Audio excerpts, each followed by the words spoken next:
You've probably guessed that I'm Dave, this is Will. You probably saw our photographs just prior to that. We're both from Power Technology, where we provide remote monitoring and data-driven solutions, merging IT with OT.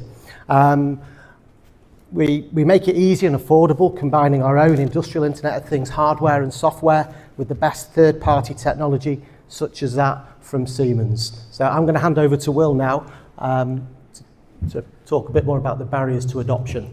Yeah, I mean, where do we start with an IoT project, something like this? We want to start with what's going to get in our way. We want to be thinking clearly about why businesses aren't going to adopt this technology so we can overcome those barriers and plan them in. So Make UK, Making Smarter report this year,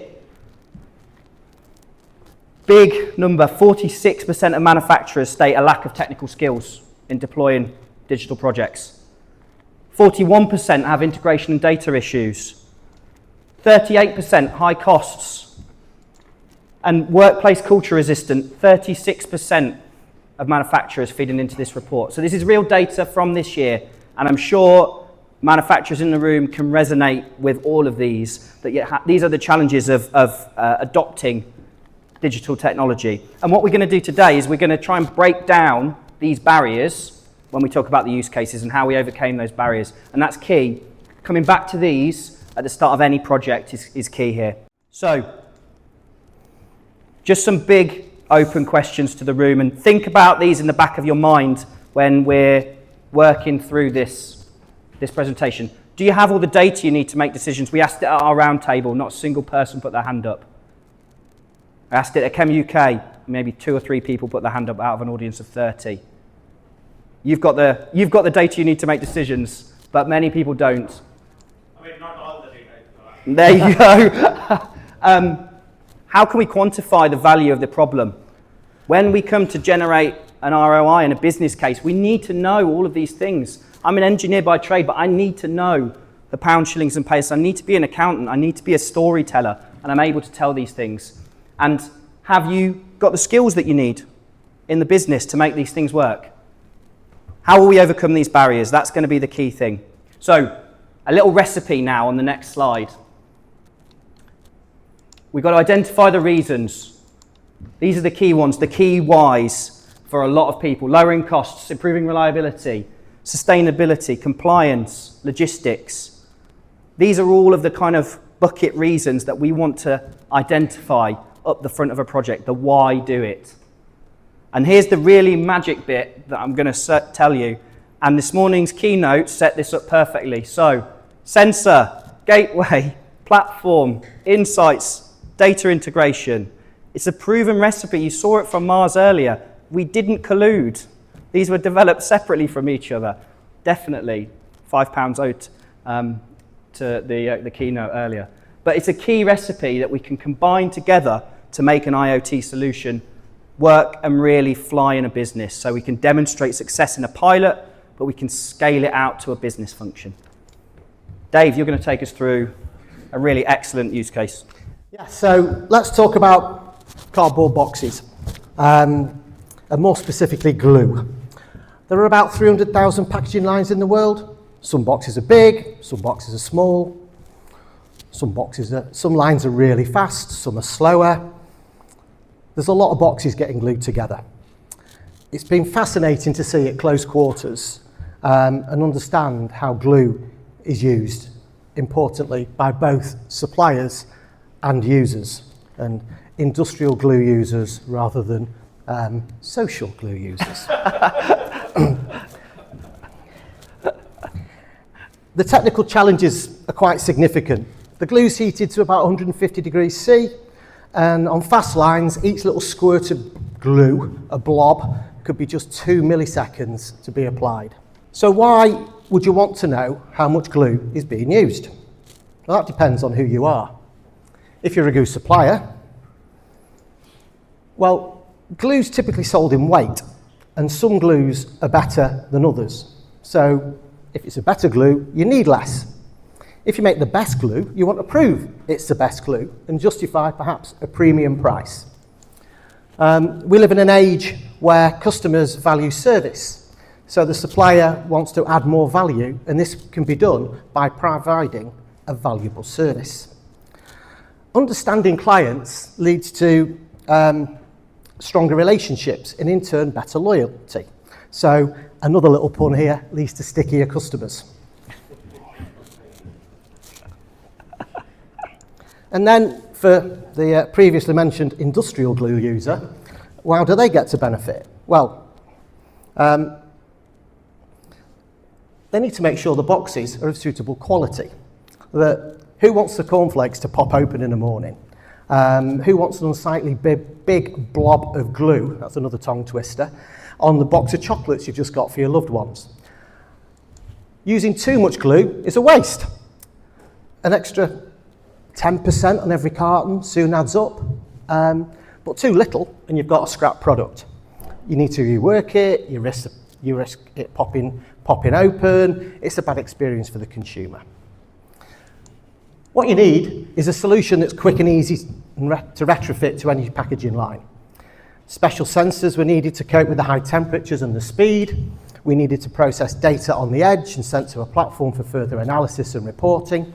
And alerts were needed to let operators know that they needed to correct the issue and get back to making the perfect package. The application needed custom dashboards with some calculations, filtering, alerting and more, graphs showing trends over time, alarms that provided context. There were also reports giving management the information they needed so they could see the quality of the boxes they were making and address issues by training operatives. The results were great. Stickier customers for the glue suppliers, better quality for the users. Everybody wins. Providing market differentiator, enabling them to maintain their premium price for their premium product. For the users, their in-spec rate increased to over 95%, adhesive use was optimised, and we see a payback in certain instances of just 3.5 weeks. You've got a collaboration here across the supply chain. Both the user and the supplier are getting benefit. Will spoke earlier about the barriers of adopting IoT technology. By selecting the right partner with sensing and data processing transmission skills, they were able to overcome the technical skills gap. And also the data integration solution was done by having somebody that understood how to combine OT with IT. High implementation costs were overcome by prototyping and refining, coming up with a low-cost device that was easy to install, no matter the machine type. That delivered a payback within 3.5 weeks, as we said earlier. Workplace resistance was overcome by communication, training operators, great data analytics, by providing real benefit and making sure that that was appreciated. I'm going to hand back to Will now to talk about another use case. Thanks, Dave. Amazing use case. Love it. Love it to bits. So, one thing that you might see in factories out there is manual inventory monitoring. How much stuff is in my tank? How much lubricant have I got? How much fuel? How much diesel? How much powder to make my products? And those might be delivered by third parties to you. They might not be things that you manufacture or make. And you're still manually recording those things, or you're recording them, but they're sat in your automation infrastructure and production data, and the supply chain doesn't see them. So we're going to talk here about chemical distribution in particular, and an example here. We call it dumb tanks, but up one axis we've got percentage of deliveries, and on the bottom we've got the tank level at the delivery. So on one end, this is a full tank, and a tank is getting delivered to when it's nearly full.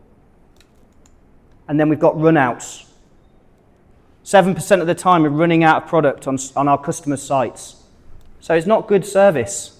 And we're delivering to tanks that are over 50% full. Somebody says, oh, I need 10,000 litres. Did they really need 10,000 litres? Probably not. So we see huge problems with this in industry. So why? Suppliers. The people supplying chemicals to production sites, to hospitals, to factories, They want to optimize their logistics. They want to improve customer service. Transport costs are at a record high, and we really want to reduce our transport overheads.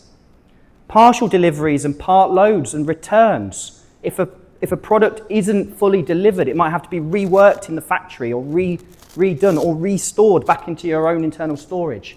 And customers don't want to run out of stuff. The factory wants to keep running.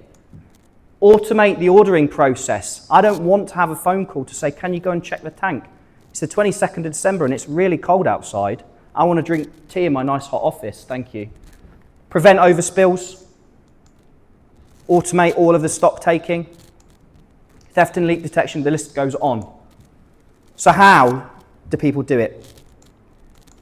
Well, they get a sensor, and the sensor is selected for the type of product that it is. So oxygen might require a different sensor to AdBlue, might require a different sensor to diesel. There's a variety of industrial sensors out there, and you need someone with the skill set and the specialism to be able to do it. Get a gateway. This is a Metron 4G product. It's able to be deployed all over the world, out of the box, very standard. Very easy to integrate. It converts that sensor data into a volume and it transmits it on a periodic basis. And then present the data, sensor, gateway, platform. It's the recipe you saw earlier. Displaying the data, sending alarms when thresholds are there, adding some customization for the user, some mapping. And then we integrate that data into ERP systems, so we automate the ordering process. Integration, talked about this morning. So the results. Runouts from 7% to no percent. 50% deliveries, look at the difference here. They were optimizing around the 20% point for their customer deliveries. Consumption reporting. And the big headline for this vendor, 30% fewer miles to deliver the same volume of product. I would love to work 30% less hard. Love to do the same amount of work. Imagine what I could do with that time. Imagine what else I can do with my fleet. The maintenance of my vehicles, overtime that drivers might be working. So what we're trying to show you today is real IoT scaled from pilot all the way through to success. Just want to talk through the barriers on these projects, because that's what we're trying to bring it back to each time. The technical skills gap. A lot of text here, so I'll walk you through it. We've got a standard gateway. It's fully remotely configurable, so it doesn't need someone with a laptop and programming capability on site.